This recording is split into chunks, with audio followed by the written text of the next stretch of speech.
30 तारखेपासून अंतरवाली सराटीमध्ये रखरखत्या उन्हामध्ये आमरण उपोषण करणार अशी घोषणा मनोज जरांगे पाटलांनी केली। उष्माघातामुळे बळी गेला तर सरकार जबाबदार असेल असंही जरांगे पाटील म्हणाले। मुदत देऊन उद्या 10 महिने पूर्ण होतील, आता चर्चा नको असंही जरांगे पाटील यांनी म्हटले। येत्या 30 तारखेपासून मनोज जरांगे यांनी पुन्हा एकदा उपोषणाचं हत्यार उपसलंय। मनोज जरांगे रखरखत्या उन्हात आमरण उपोषण करणार असून उष्माघातानं मेलो तर सरकार जबाबदार असेल असं जरांगेंनी म्हटलंय। मला अंतिम टोकाचं आणि कठोर आमरण उपोषण करायचंय। रखरखत्या उन्हात मी हे उपोषण बास टाकून करणार आहे। जे होईल ते होईल।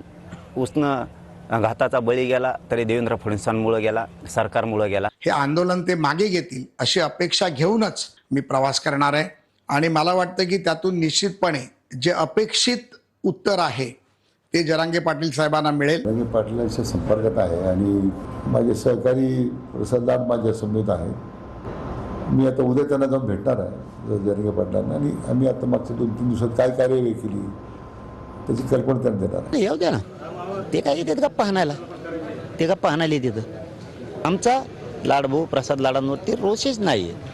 अंतरवली बाबाच्या उपोषणाला हार्दिक शुभेच्छा। 8 वेळा उपोषण झालंय, आता 9व्या वेळा उपोषण होऊ घातलंय। एकतर सरकारचा तुकडा पडेल नाहीतर माझा अशी भाषा वापरत जरांगे यांनी यावेळी एक प्रकारे इशाराच दिला। एकदा कुठेच ते तुकडा पडू दे, सरकारचा तुकडा पडेल नाही तर माझ्या जीवाचा तरी पडेल। या भूमिकेवरती मी फायनलच आता आलेलो आहे की कारण माझ्या समाजाच्या लेकरांच्याच आयुष्याचा उन्हाळा झालाय। विनाकारण मुद्दा नसताना अशा पद्धतीने टीका टिप्पणी करणं योग्य नाही। आजही काही प्रश्न शिल्लक असतील तर ती सोडवण्याची धमक मुख्यमंत्री देवेंद्रजी फडणवीस आणि महायुती सरकारमध्ये आहे। तुम्ही सरकारबरोबर चर्चा करा, तुमचे प्रश्न निश्चितपणे सोडवले जातील। माझं मनोज जरांगेंना एक आव्हान आहे, गडी लढणार आहे पण मागणी चुकीची आहे। मनोज जरांगेंनी मुख्यमंत्री फडणवीसांवर केलेल्या टीकेला भाजप नेत्यांनीही जशास तसं उत्तर दिलंय।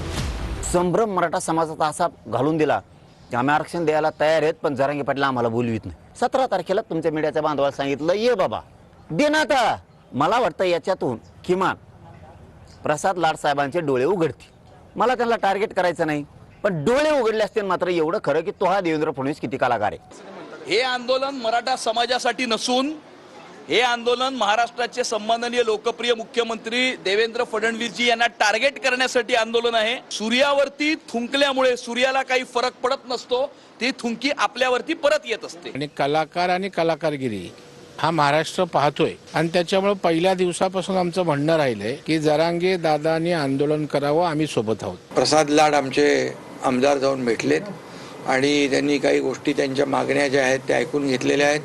मुख्यमंत्री महोदयांच्या बरोबर त्यांनी त्या सांगितलेल्या आहेत आणि मला वाटतं आम्ही चर्चा करू मुख्यमंत्री महोदय आणि आम्ही। जे काही उर्वरित प्रश्न आहेत ते देखील सोडवण्यासाठी सरकार सकारात्मक आहे। म्हणजे त्यांना उपोषण करण्याची गरज पडणार नाही, पडू नये असेच सरकारची भूमिका आहे।